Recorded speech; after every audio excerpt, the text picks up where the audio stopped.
एक कुत्ता जो कि 1 मिनट में 27 से 28 सांसें लेता है और 10 से 12 साल तक जीता है। वहीं पर एक इंसान 1 मिनट में 14 से 15 बार सांस लेता है और 80 से 60 साल तक जीता है। लेकिन एक कछुआ जो कि 1 मिनट में सिर्फ 5 से 6 बार सांस लेता और 500 से 600 सालों तक जीता है। इससे स्पष्ट है कि जिस जीव की सांसों की संख्या जितनी कम होती है वह उतनी ही लंबी आयु तक जी सकता है।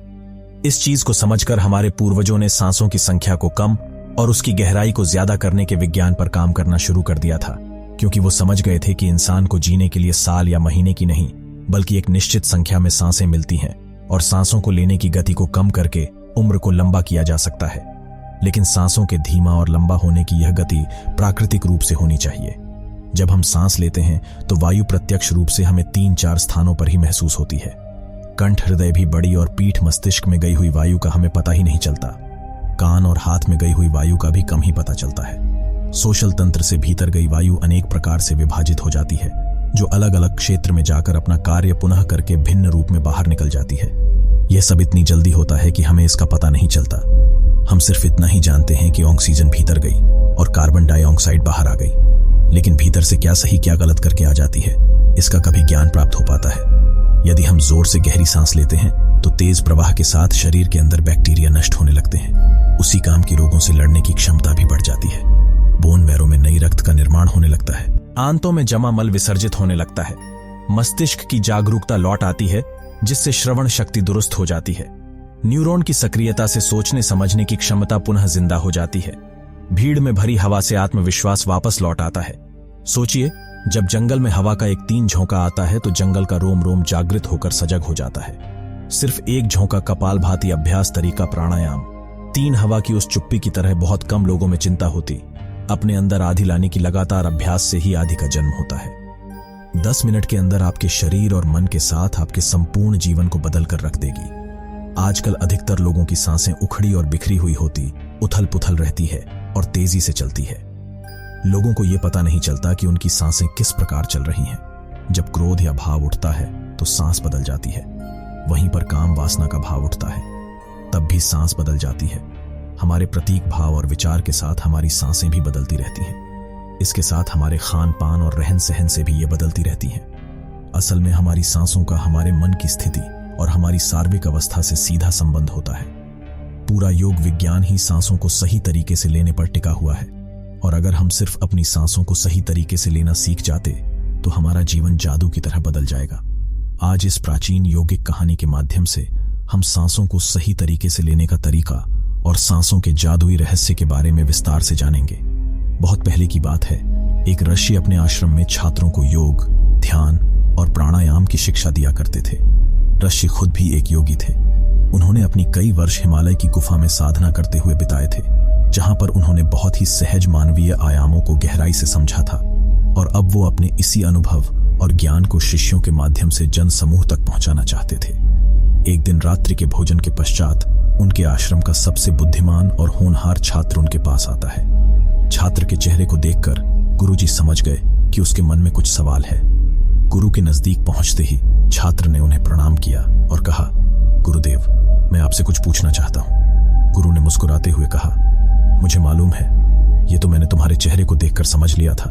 पूछूं क्या सवाल? छात्र ने कहा, आप अक्सर कहते हैं कि योग, ध्यान और प्राणायाम का मूलाधार हमारी सांसें होती है और अपनी सांसों पर नियंत्रण पाती है। हम अपने मन और विचारों पर नियंत्रण पा लेते हैं, तो आज मैं आपसे सांसों के रहस्य और उसके यौगिक विज्ञान के बारे में विस्तार से जानने आया।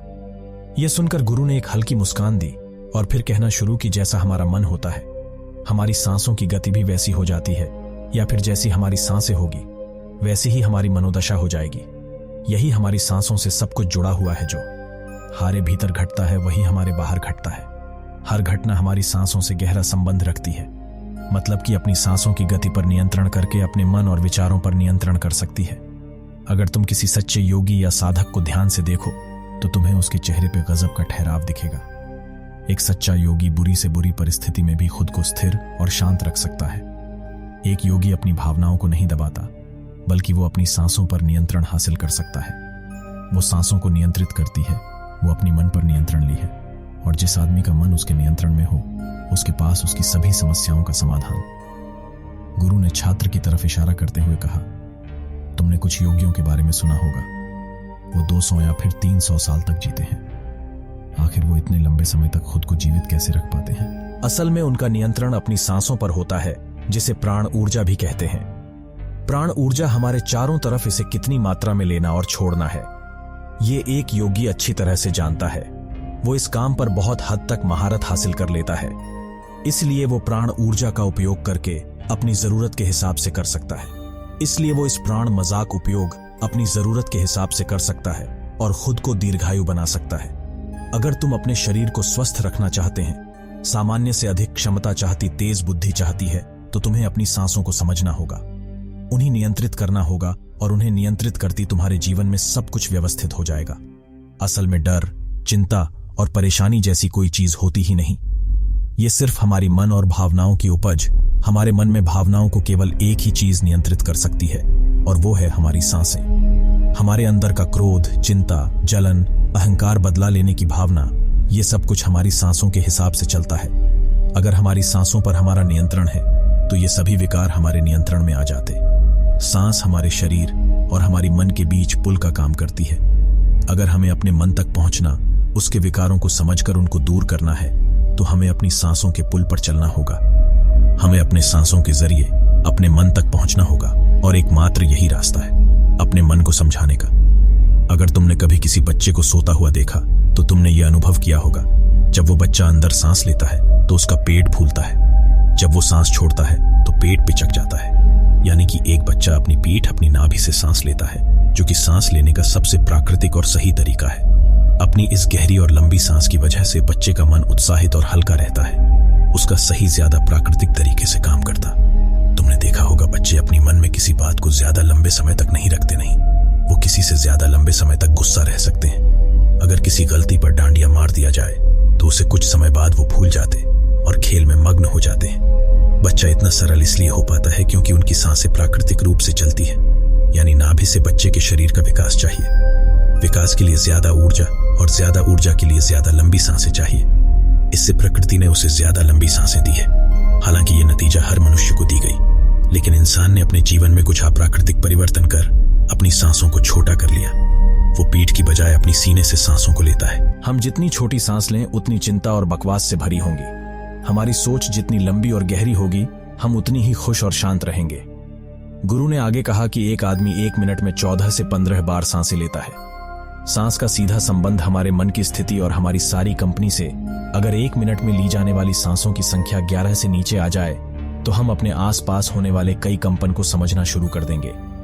यदि जानवरों की आवाज हमारे लिए स्पष्ट हो जाएगी, तुमने सुना होगा कि सिर और बाल जैसे खूंखार जानवर भी कुछ योगियों के सामने आधी पालतू बिल्ली की तरह व्यवहार करने लगते हैं। ऐसा इसलिए हो पाता है क्योंकि उन योगियों ने अपनी सांसों की संख्या को कम करके जानवरों की आवाजों और उनकी भावना और कंपनों के साथ एक संवाद स्थापित कर लिया है। अगर 1 मिनट में ली जाने वाली सांसों की संख्या 9 से कम हो जाए, तो पेड़ और वनस्पति जो कार्य कर रहे हैं, वह समझना हमारे लिए आसान हो जाएगा। अगर हमारी सांसें 1 मिनट में 6 से कम हो जाती हैं, तो बेजान चीजें कैसे काम करती हैं, ये समझना हमारे लिए आसान हो जाएगा। बिना चीजों की कंपन और उससे जुड़ी दुनिया हमारे लिए स्पष्ट हो जाती है। दूसरे शब्दों में कहा जाए तो ब्रह्मांड की प्रकृति समझी जा सकती है, और ऐसी स्थिति पर पहुंचकर बहुत सी योगी और ऋषि मुनि ब्रह्मांड के रहस्य और उनमें घटने वाली घटनाओं की भविष्यवाणी कर देते हैं। हमारा शरीर जितना स्थिर होगा, हम उतना ही कम सांस लेंगे। अगर हम अपने पूरे शरीर को इस स्थिरता के एक निश्चित स्तर पर ले जाएं, बहुत सा ना लें, तो हमारा बोध बढ़ता चला जाता है। हम जितनी छोटी सांस लें, उतनी चिंता और बकवास से भरी होंगी। हमारी सोच जितनी लंबी और गहरी होगी, हम उतनी ही खुश और शांत रहेंगे। गुरु ने आगे कहा कि एक आदमी 1 मिनट में 14 से 15 बार सांसें लेता है। सांस का सीधा संबंध हमारे मन की स्थिति और हमारी सारी कंपनी से। अगर 1 मिनट में ली जाने वाली सांसों की संख्या 11 से नीचे आ जाए, तो हम अपने आसपास होने वाले कई कंपन को समझना शुरू कर देंगे। यदि जानवरों की आवाज हमारे लिए स्पष्ट हो जाएगी, तुमने सुना होगा कि सिर और बाल जैसे खूंखार जानवर भी कुछ योगियों के सामने आधी पालतू बिल्ली की तरह व्यवहार करने लगते हैं। ऐसा इसलिए हो पाता है क्योंकि उन योगियों ने अपनी सांसों की संख्या को कम करके जानवरों की आवाजों और उनकी भावना और कंपनों के साथ एक संवाद स्थापित कर लिया है। अगर 1 मिनट में ली जाने वाली सांसों की संख्या 9 से कम हो जाए, तो पेड़ और वनस्पति जो कार्य कर रहे हैं, वह समझना हमारे लिए आसान हो जाएगा। अगर हमारी सांसें 1 मिनट में 6 से कम हो जाती हैं, तो बेजान चीजें कैसे काम करती हैं, ये समझना हमारे लिए आसान हो जाएगा। बिना चीजों की कंपन और उससे जुड़ी दुनिया हमारे लिए स्पष्ट हो जाती है। दूसरे शब्दों में कहा जाए तो ब्रह्मांड की प्रकृति समझी जा सकती है, और ऐसी स्थिति पर पहुंचकर बहुत सी योगी और ऋषि मुनि ब्रह्मांड के रहस्य और उनमें घटने वाली घटनाओं की भविष्यवाणी कर देते हैं। हमारा शरीर जितना स्थिर होगा, हम उतना ही कम सांस लेंगे। अगर हम अपने पूरे शरीर को इस स्थिरता के एक निश्चित स्तर पर ले जाएं, बहुत सा ना लें, तो हमारा बोध बढ़ता चला जाता है। लेकिन दोस्तों, योग विज्ञान के अनुसार एक साधक अपनी सांसों पर नियंत्रण करके ऐसी बहुत सी चीजें कर सकता है जो साधारण इंसानों के जीवन से परे। योगिक परंपरा में यह कहा जाता है कि अपनी सांसों को घंटों तक रोककर एक आदमी एक नए मानवीय आयामों का अनुभव कर सकता है। ऐसी बहुत सी बीमारियां जो जानलेवा हो सकती हैं, जिनका कोई इलाज नहीं है, उन्हें केवल अपने मन और दिमाग पर नियंत्रण कर ठीक किया जा सकता है। अपनी सांसों पर नियंत्रण करके व्यक्ति कैसी मानसिक स्थिति तक पहुंच सकता है, या जीवन में आने वाले उतार चढ़ाव से परेशान नहीं कर सके। कुछ लोगों को ये बातें कहानी लग सकती, क्योंकि आम तौर पर लोग ऐसा नहीं करते। कोई भी चीज जिस पर उन्हें यकीन नहीं होता, उसे अंधविश्वास कहकर नकार दिया जाता है। लेकिन पौराणिक योगिक परंपराओं का पालन करने वाले लोग इसी बात का दावा करते हैं। उन्हीं लोगों में से एक है स्वामी राम। स्वामी रामा हिमालय की गुफा में रहते थे। उन्होंने बचपन से ही चौक की प्रणालियों का अभ्यास करना शुरू कर दिया था। 1970 में स्वामी रामा एक अमेरिकन रिसर्च लेबोरेटरी में अपनी सांसों पर नियंत्रण कर की। उन्होंने अपने दिमाग और मन की, वह जब चाहे जितने समय के लिए चाहे अपनी सांस ग्रेजुएट्स, हृदय की धड़कन और शरीर में बहने वाली खून को रोक देती थी। लेबोरेटरी में मौजूद डॉक्टर सी सोमी रामा केसरी पर रिसर्च और उन्हें मृत घोषित कर दिया। लेकिन इस अवस्था में भी स्वामी रामा सब कुछ महसूस कर सकते थे। यदि करोड़ों मौजूद रिसर्च की टीम दंग रह गई थी, साथ ही स्वामी राम अपने सेल में अपनी मर्जी से ट्यूमर की ग्रोथ को घटा और बढ़ा भी सकते थे। रिसर्च की जिस टीम को हिमालयीन योगियों के सारे दावे, अंधविश्वास और पाखंड से भरी लगती थी, वो अचानक सीने इनर सहित प्रतीत होने लगी थी। एक भीतरी विज्ञान जो साधारण मनुष्य की कल्पना से भी परे है। सांसों को ध्यानपूर्वक लेना एक प्राचीन योगिक टेक्निक है।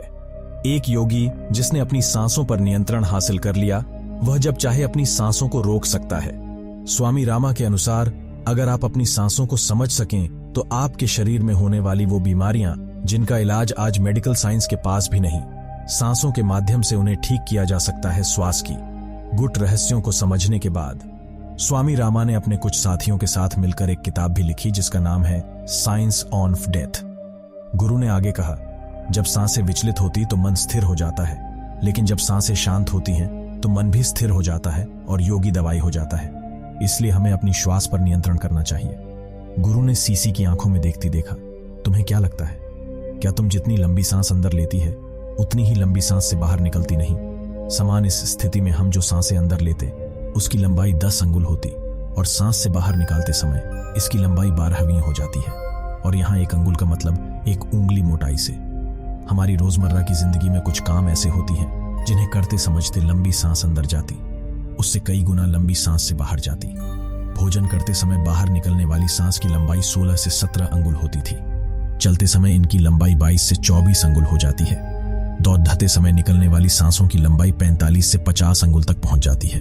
संभोग करते समय 50 से 60 पर सोते समय नींद में बाहर निकलने वाली सांसों की लंबाई 60 से 70 अंगुल तक पहुंच जाती है। इसलिए हमारे शास्त्रों में काम और क्रोध पर नियंत्रण रखने की बात कही गई, क्योंकि ये हमारे प्राण शक्ति को छीन कर देती है। श्वास को इंसान की प्राण शक्ति भी कहा जाता। जब 100-200 बरस व्यक्ति से उस लंबी उम्र का राज पूछा गया, तो उसने 2 चीजें बताई। पहला, नाभि तक भरपूर सांस, और दूसरा, रीढ़ की हड्डी को हमेशा सीधी रखें। साधारण सी लगने वाली ये दोनों बातें योग और प्राणायाम की दृष्टि से बहुत महत्वपूर्ण। असल में शरीर के अंदर जाने वाले सांस की लंबाई कम और बाहर निकलने वाली सांस की लंबाई ज्यादा होती है। अगर किसी तरीके से बाहर निकलने वाली प्राण वायु की लंबाई को कम कर दिया जाए, तो लंबी उम्र को प्राप्त किया जा सकता है। और सौर शास्त्र के अनुसार यदि बाहर निकलने वाली वायु की लंबाई के अंगुल कम हो जाए, तो व्यक्ति निष्काम हो सकता है, यानी उसके अंदर काम वासना खत्म होने लगती है। 2 अंगुल कम होने से आनंद की प्राप्ति होती है। 3 अंगुल कम होने से लेखन शक्ति बढ़ती। 4 अंगुल से वाक सिद्धि प्राप्त होती है। पाचन बल से आदमी को दूरदृष्टि प्राप्त होती है। 6 से 7 अंगुल कम होने से साधक के अंदर अति तीव्र गति से चलने की शक्ति आती है, और वो कुछ ही पलों में एक स्थान से दूसरे स्थान तक पहुंच सकता है। 8 अंगुल कम होने से साधक को 8 सिद्धियां प्राप्त हो जाती हैं। पवन पुत्र हनुमान को 8 सिद्धि। उम्मीद के दाता इसलिए कहा जाता है क्योंकि उन्होंने औरतों सिद्धियों को प्राप्त कर रखा है। ये 8 सिद्धियां हर इंसान में होती हैं, बस जरूरत है इन्हें जागृत करने की। बाहर निकलने वाली सांसों की लंबाई 12 गुण कम होने पर योगी को इच्छा मृत्यु प्राप्त हो जाती है। फिर वो जब चाहे तब तक खुद को जीवित रख सकता है।